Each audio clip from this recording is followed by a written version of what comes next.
Bonsoir à tous et bienvenue dans ce dernier journal de la saison, un journal présenté par l'excellente Laure Girard. Bonsoir Laure. Bonsoir Aurélien, bonsoir à tous. Au sommaire de cette édition, une visite de courtoisie. Afin de montrer la solidarité de l'État vis-à-vis des commerçants vandalisés lors des violences urbaines. La semaine dernière, le préfet de la Sarthe s'est rendu personnellement dans plusieurs boutiques. Et puis, une rencontre qui force l'admiration. Avec Alexandre Alain, notre Sartois double greffé des poumons a terminé le raid ultramarin en équipe le week-end dernier. Enfin, notre invitée est porte-parole de la représentation de la Commission européenne en France. Elle s'appelle Adina Revol. Elle était de passage au Mans lundi dernier à la Maison de l'Europe et nous avons vu avec elle à quel point les financements européens peuvent être concrets sur notre territoire. Mais on ouvre ce journal avec un bilan quelques jours après les violences urbaines. Oui, le préfet a rencontré plusieurs commerçants ce vendredi matin à avenue Félix Géneslé au Mans. Une marque de soutien alors qu'au moins 4 établissements du quartier ont subi des dégradations ou des pillages dans les nuits du 29 et 30 juin. Notre journaliste chic et choc, Enzo Maubert, y était. Un rideau métallique soulevé en quelques secondes. La vidéo interpelle le préfet, venu rencontrer ce commerçant cambriolé pendant une nuit d'émeute. Qu'est-ce qu'ils ont pris? Tabac, jeux, cigarettes électroniques, CBD, bon, tout ce qu'ils avaient. Par contre, ils n'ont rien cassé. Quelques centaines de mètres plus loin, ce responsable d'une boutique de location de vélos a lui aussi été pillé. Presque tout son stock a disparu. On a subi environ 80 à 100 000 euros de dommages. On a des fournisseurs attenants à qui on a des comptes, on doit des comptes.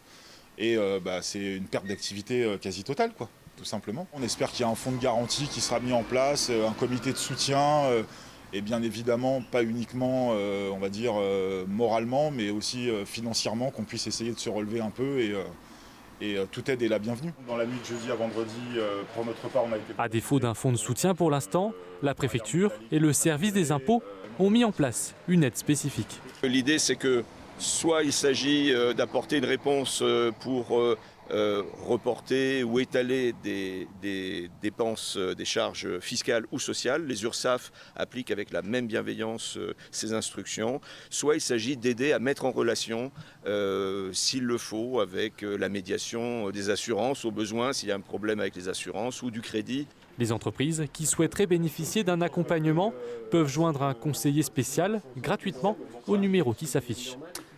Et l'INSEE vient de dévoiler les tendances éco du premier trimestre 2023 et c'est pas si mal que ça. Oui, c'est pas mal du tout. Du côté de l'emploi en Pays de la Loire, le taux de chômage reste le plus faible du pays, à 5,6%. Au premier trimestre, l'activité économique s'est accélérée, mais a diminué en avril, notamment dans le secteur du bâtiment. Et puis beaucoup plus léger, l'INSEE a dévoilé aussi le palmarès des prénoms les plus donnés aux bébés en 2022. Et en Sarthe, Jade et Raphaël tiennent le haut du pavé. Ils sont d'ailleurs, vous le voyez, dans le top 3 des prénoms les plus donnés à l'échelle du pays et de la région. Sauf qu'au national, les numéros 1, ce sont également Jade et Gabriel pour les garçons. Toutes les données, vous pouvez les retrouver sur insee.fr. Allez, à présent, alors, une belle rencontre et une belle histoire que vous allez nous raconter. Celle d'Alexandre Alain, déjà connu des téléspectateurs d'LMTV Sarthe. Un Sartois de 27 ans atteint de mucoviscidose et double greffé des poumons. Il a terminé l'ultramarin en équipe, un relais de 175 km. C'était le week-end dernier à Vannes, dans le Morbihan. Rencontre avec le journaliste le plus sportif de la rédaction, Colin Ancel. L'image n'est pas anodine, l'émotion palpable. Alexandre Alain, atteint de mucoviscidose et double greffé des poumons, conclut avec ses coéquipiers les 175 km du grand relais de l'ultramarin. Presque 6 ans après sa greffe, le Sartois a parcouru la plus longue distance. J'ai encore un peu du mal à réaliser que je viens de boucler 57 km de course à pied. S'il y a quelques années, on m'avait dit que je serais en capacité de faire ça, j'aurais pensé pas du tout que c'était possible. L'objectif personnel, c'était de faire un peu moins de 8 heures parce que je voulais mettre un petit clin d'œil à faire moins de temps que la greffe que j'ai pu avoir, qui avait duré entre 8 et 9 heures. Et l'objectif a été rempli parce que j'ai bouclé mes 57 km en 7h42.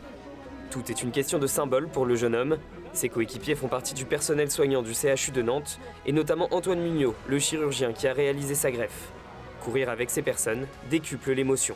Franchir cette ligne d'arrivée tous ensemble avec un corps médical à mes côtés, forcément que le symbole il est fort et lors d'une greffe, le relais c'est l'organe et donc là le relais de franchir cette ligne d'arrivée ensemble, forcément c'était de montrer que la force du collectif, on peut aller au bout des choses lorsqu'on est bien entouré. Entouré et même accompagné, Alexandre Alain évolue sous les couleurs de l'association Grégory Le Marchal. Ses exploits permettent de sensibiliser aux dons d'organes, mais aussi de faire rêver ceux qui sont atteints d'une pathologie. Quand je reçois des messages de patients qui ont 14-15 ans et qui me disent que voilà, eux aussi ça leur permet un peu de voyager à travers mes projets, de s'épanouir et de se dire que eux aussi le champ des possibles est ouvert, forcément que ça me donne beaucoup de motivation et ça m'encourage à continuer. Continuer dans des défis de plus en plus fous, même quelques jours après la course, l'athlète pense déjà à la suite. Même pendant la course, j'ai pensé qu'est-ce que je vais faire après et c'est en train de se dessiner petit à petit, mais je ne sais pas encore exactement où je vais aller. Après le Tour de l'Atlantique, le Marathon de Paris ou encore le Half Ironman des Sables d'Olonne, Alexandre Alain va donc encore repousser les limites et montrer que le don d'organes permet de sauver des vies. Merci à lui et à la boîte de production A2 Prod pour les images de la course. Allez, les Taylor, c'est aussi le moment de penser à donner son sang, c'est très important. Bah oui, pourquoi pas donner votre sang, mais aussi votre plasma. Et ça, on y pense beaucoup moins. L'Établissement français du sang lance une campagne d'information sur le sujet. Pour donner, il faut d'abord prendre rendez-vous, puis se rendre à la Maison du Don, au Mans, 194 avenue Rebillard. Dans un an, en juin 2024, vous serez appelé aux urnes pour les élections européennes. Et on se sent bien éloigné souvent de cette institution dont les fonds servent pourtant à financer des projets sur nos territoires. D'après le site internet Cohesio qui liste ces données, on constate que 103 projets sont actuellement financés par l'Europe en Sarthe. Lundi dernier, la Maison de l'Europe invitait l'une des porte-paroles de la Commission européenne pour évoquer ces sujets. Une interview réalisée par notre formidable apprenti de l'année, Florian Wozniak. Nous sommes avec Adina Révol, porte-parole de la représentation de la Commission européenne en France. Bonjour Adina. Bonjour. Merci beaucoup d'être notre invitée aujourd'hui dans ce JT. Nous sommes ici à la Maison de l'Europe, au Mans, un point essentiel pour cette institution qu'est l'Europe, finalement pour toucher les Sartois et les Sartoises. Oui, tout à fait. Je suis ici au plus proche de citoyens sartois et nous travaillons de manière très concrète avec la Maison de l'Europe qui est labellisée Centre Europe Direct par la Commission européenne. Qu'est-ce que ça veut dire un Centre Europe Direct? Nous avons aujourd'hui en France une 50 centres qui nous aident à aller au plus proche des citoyens parce que la représentation qui est basée à Paris et à Marseille ne peut pas aller partout. Donc nous avons besoin de ce relais essentiel pour parler aux citoyens français des réalités concrètes de l'Union européenne. Et justement, l'Union européenne, elle a à sa disposition plusieurs moyens, plusieurs outils avec différents fonds pour financer différents projets. Tout à fait. L'Union européenne finance des projets structurants de notre territoire, de notre vie quotidienne. Elle intervient au plus proche de notre vie. On a tous bénéficié ou connu quelqu'un qui a récemment eu accès à MaPrimeRénov'. MaPrimeRénov', c'est 70%, c'est financé par le plan de relance européen. On a tous entendu du plan Un jeune, une solution. Il est aussi massivement financé par le plan de relance européen. Donc l'Europe investit vraiment dans les compétences, investit dans la transition climatique avec justement la réduction de la demande et l'augmentation du confort de nos habitants tout en finançant l'écosystème économique local. Et alors quels sont les mécanismes justement pour pouvoir solliciter cette aide? Car on a très rarement finalement l'occasion de comprendre d'où proviennent ces fonds. Alors, pour le plan de relance, c'est un financement qui est octroyé par l'Union européenne à l'État français sur la base d'un certain nombre d'engagements, d'investissements. Donc, j'ai mentionné MaPrimeRénov', le plan Un jeune, une solution. Pour la politique de cohésion, donc, qui constitue une des principales politiques de financement et d'investissement de l'Union européenne, donc, notamment avec les fonds FEDER et le Fonds social européen. Ce sont les régions qui sont des autorités de gestion en France, donc qui sont en première ligne pour appliquer des priorités européennes, notamment des investissements de la transition climatique à la transition numérique, qui focalisent la majorité des investissements.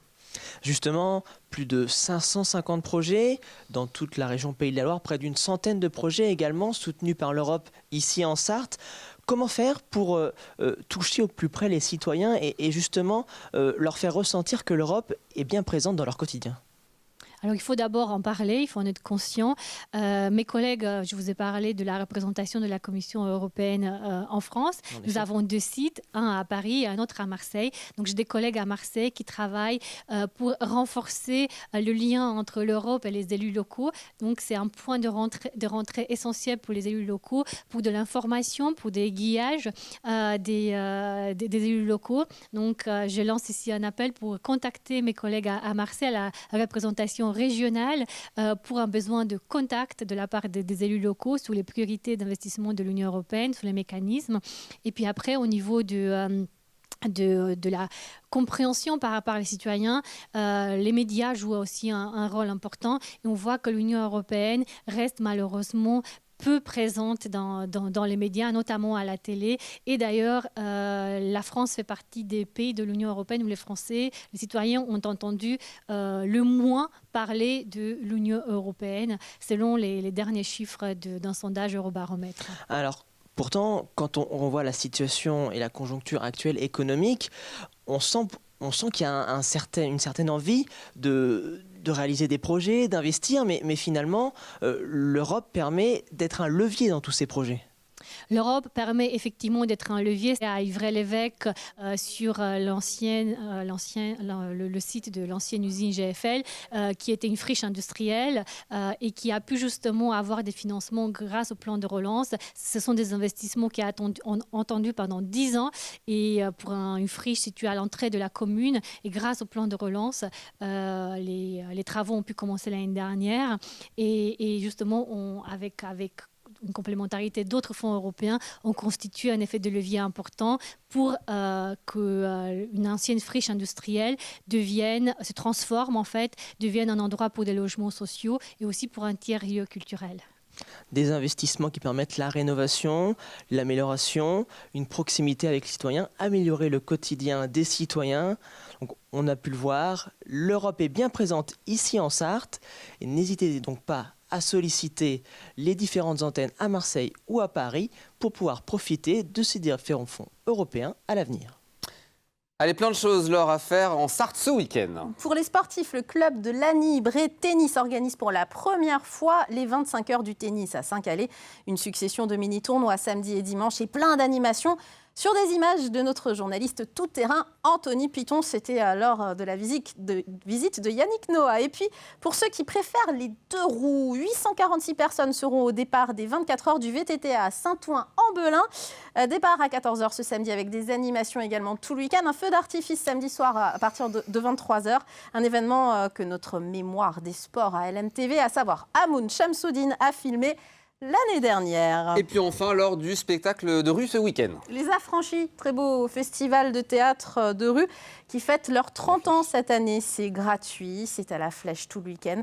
Et comme il va faire beau, évidemment, on vous conseille d'en profiter. C'est la fin de notre saison pour le journal et les émissions. On vous prépare une toute belle rentrée sur LMTV. On va y travailler cet été. De beaux programmes festifs et puis des best-of de vos émissions préférées, notamment Sarthe et moi de là, tous les mardis soirs avec l'excellent animateur d'LMTV Sarthe, Aurélien Legendre, certainement le meilleur animateur d'LMTV et mon ami en plus. C'est cool, merci beaucoup Laure. C'est la fin de cette saison de ce journal. Merci beaucoup, c'était un plaisir en tout cas de vivre cette saison à vos côtés Laure et auprès de toute la rédaction, notamment pour la présentation de ce journal. Bel été sur LMTV. On se retrouve dans quelques instants pour un Au quotidien, la suite spéciale Vallée du Loir. On va aller du côté de la très belle Chartres sur le Loir. À tout de suite.